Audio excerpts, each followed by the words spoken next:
You know that feeling when you finally hit a round number in your savings account? Like you've been grinding for years, making small deposits, watching the balance creep up painfully slowly, and then, one day, you look at your account and it says $10,000, or maybe $25,000, and for just a moment, you feel like you've actually accomplished something.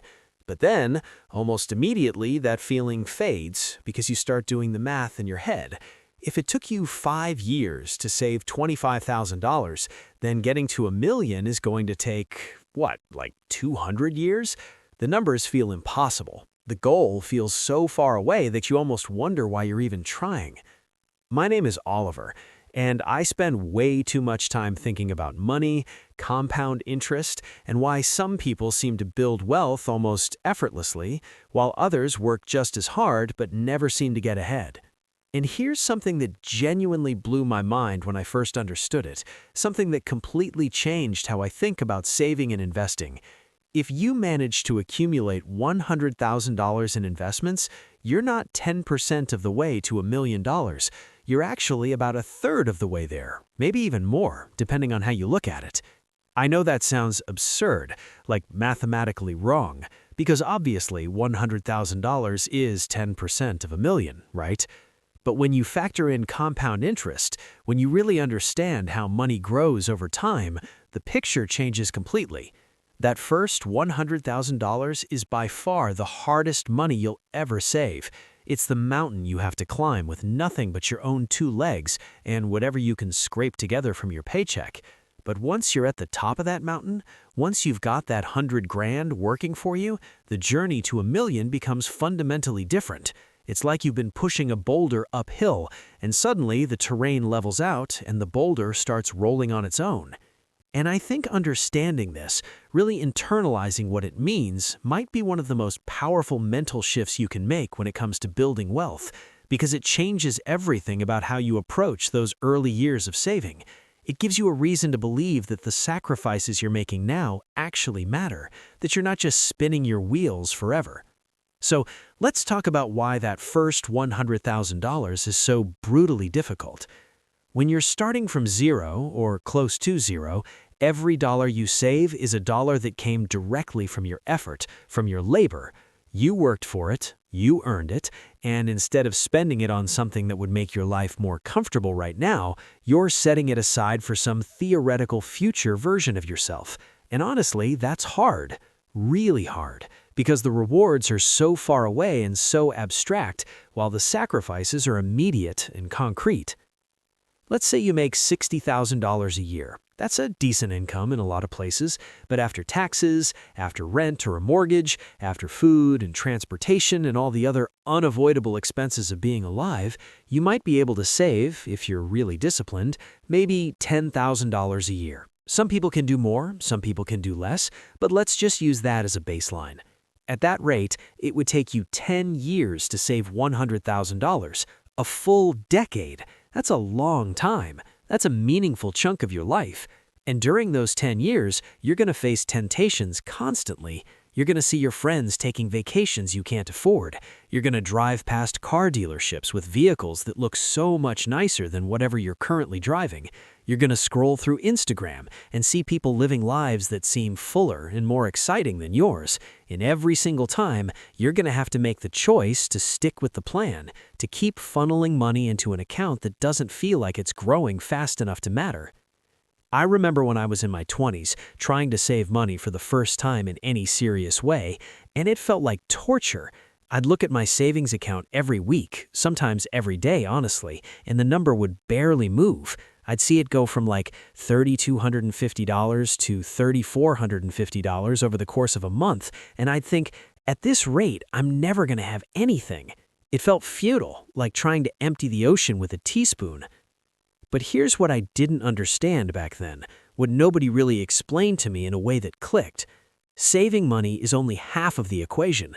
The real magic, the thing that makes wealth building actually possible for normal people, is what happens when your money starts making money. Let me give you a concrete example, because I think numbers make this real. Let's say you manage to save $10,000 and you invest it in a basic index fund, something boring and diversified, like an S&P 500 fund.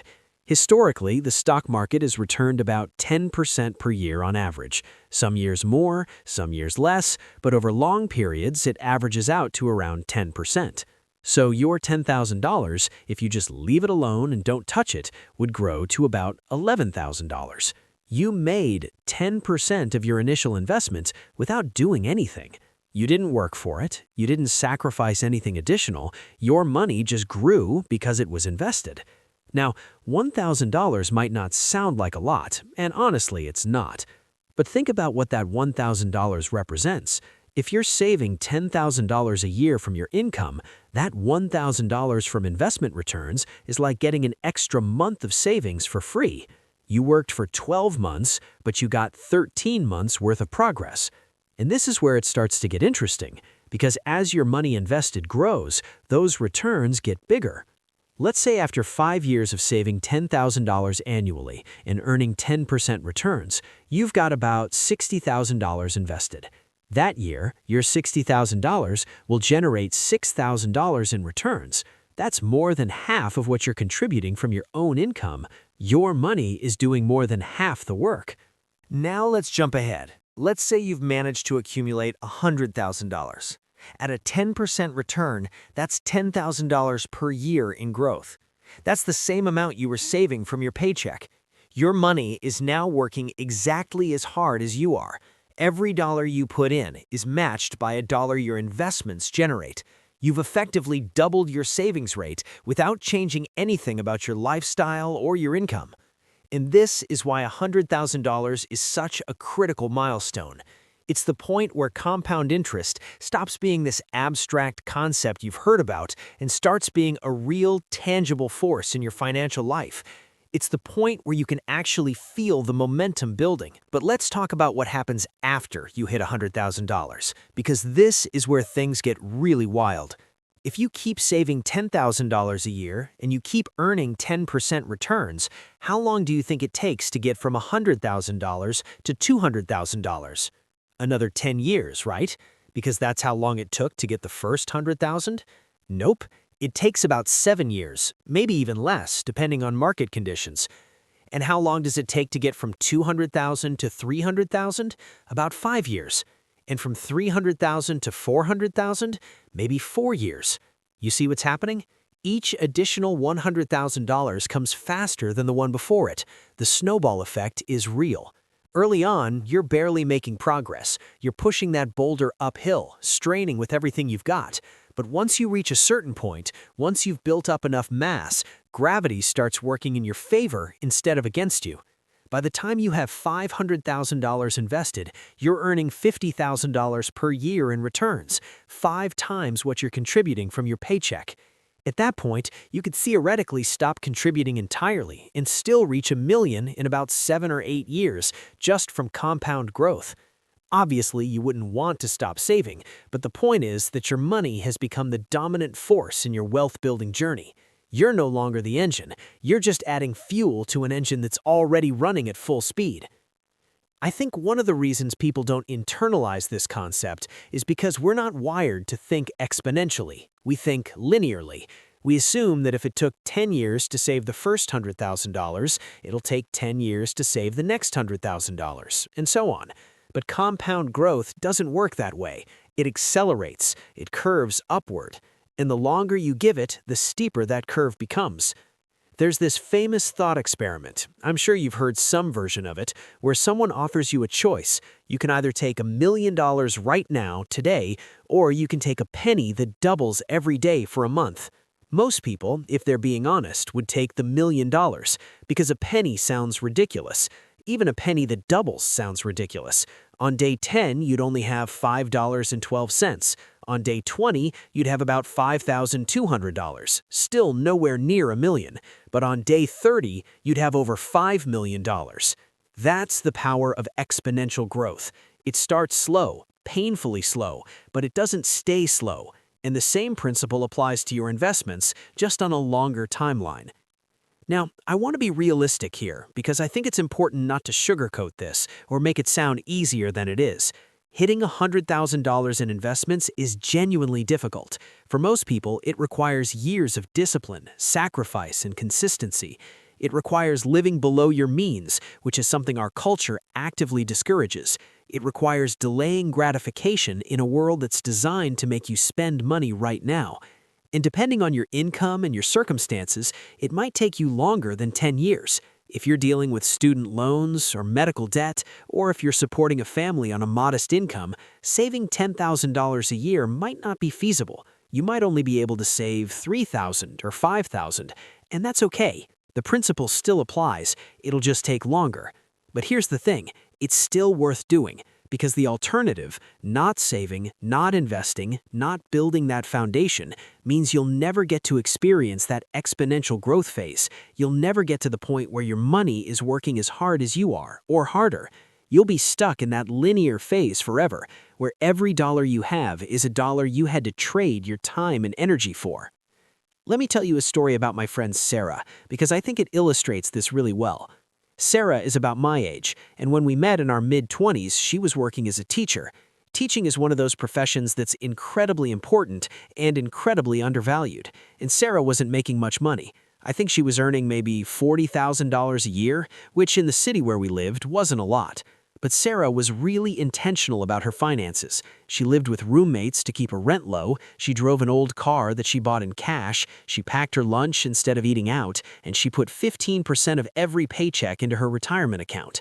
I remember having conversations with her about money, and she'd sometimes get frustrated because she felt like she was sacrificing so much and the balance in her account was growing so slowly. She'd say things like, "I've been saving for 3 years and I only have $18,000. At this rate, I'm never going to retire." And I get it, I really do. When you're in the thick of it, when you're grinding day after day and the progress feels invisible, it's hard to keep believing in the process. But Sarah kept going. She didn't give up.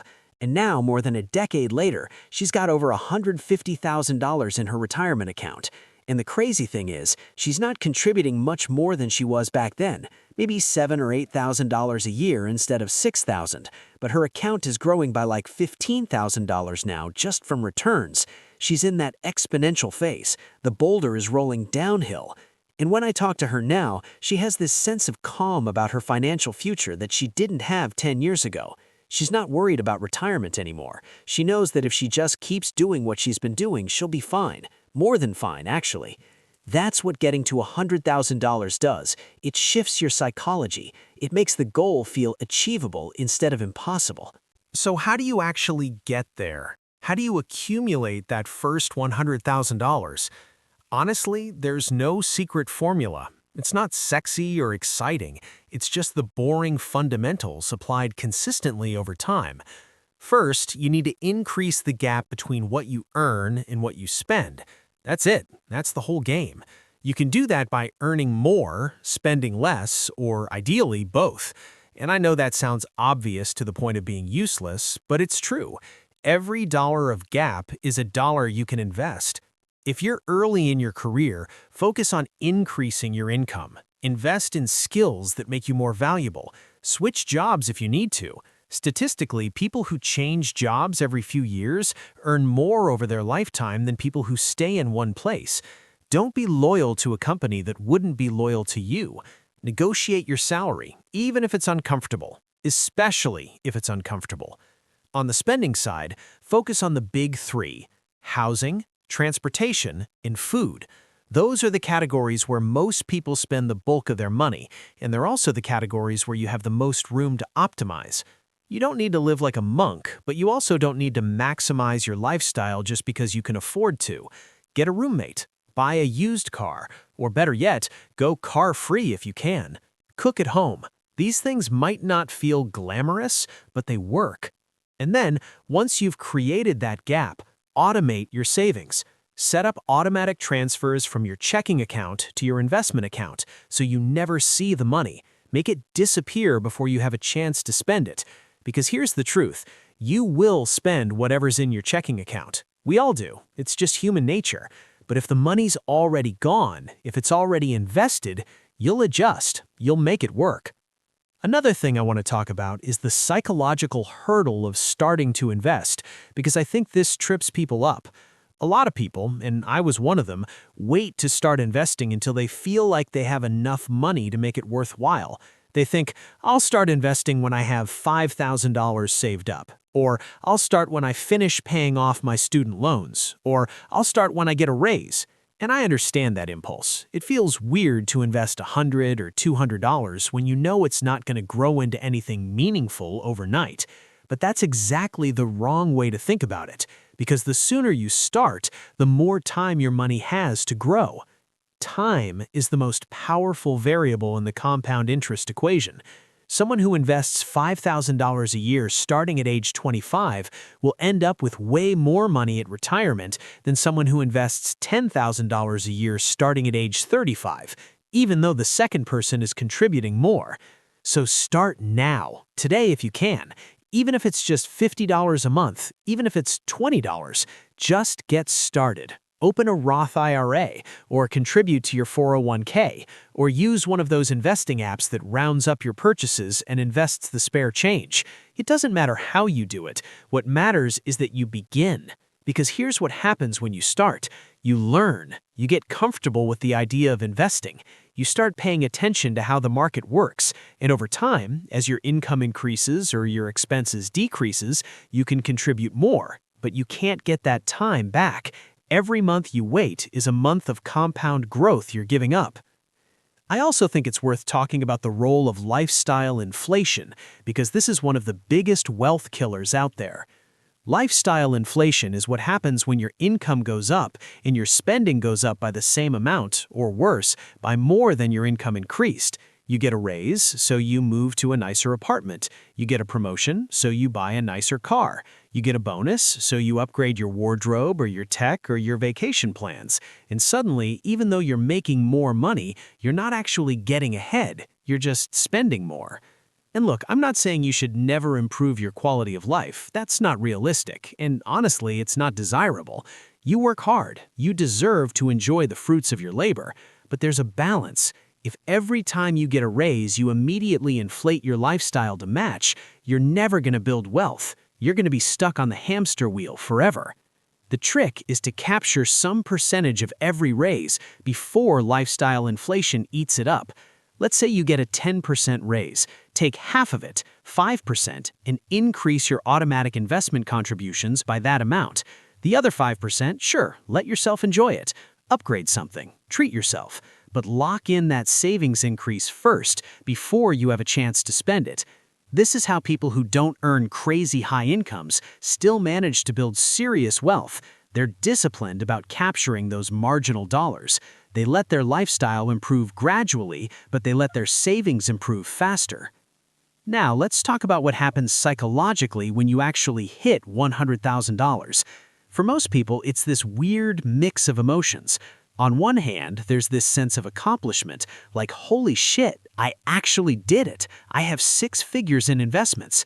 That's a real milestone. It's something to be proud of. But on the other hand, there's this realization that you're still not rich. Like, $100,000 sounds like a lot of money when you say it out loud, but it doesn't fundamentally change your day-to-day life. You still have to go to work. You still have to worry about money. You're not financially independent. You're not even close. And I think that can be a little deflating, honestly. You work so hard to get to this point, and then you get there, and you're like, okay, now what? But here's the thing. $100,000 isn't the finish line. It's the starting line. It's the point where you transition from being someone who's just treading water financially to being someone who's actually building wealth. It's the point where the math starts to work in your favor instead of against you.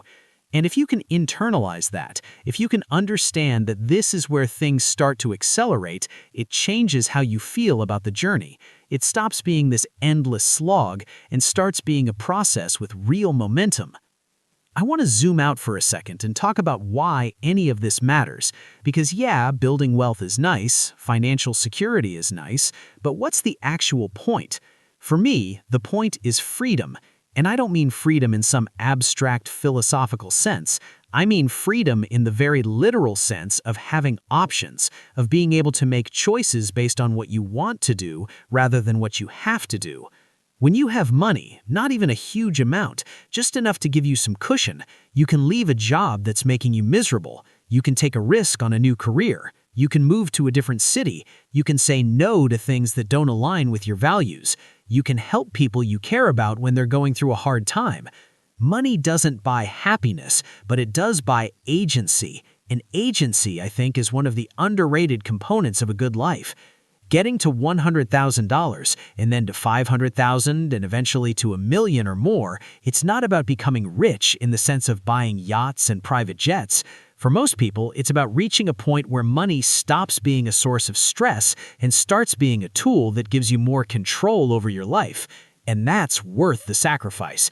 That's worth driving the old car and living with roommates and packing your lunch, because the alternative is spending your entire life at the mercy of your paycheck, always one emergency away from financial disaster, never able to make the choices you actually want to make. So let me bring this back around. If you're sitting there right now with $10,000 or $25,000 or even $50,000 in investments, I know it probably doesn't feel like much. I know you're looking at that balance and thinking about how far you still have to go, and it feels overwhelming. But you're closer than you think. Every dollar you invest now is a dollar that's going to compound over time, and the longer you stick with it, the more powerful that compounding becomes.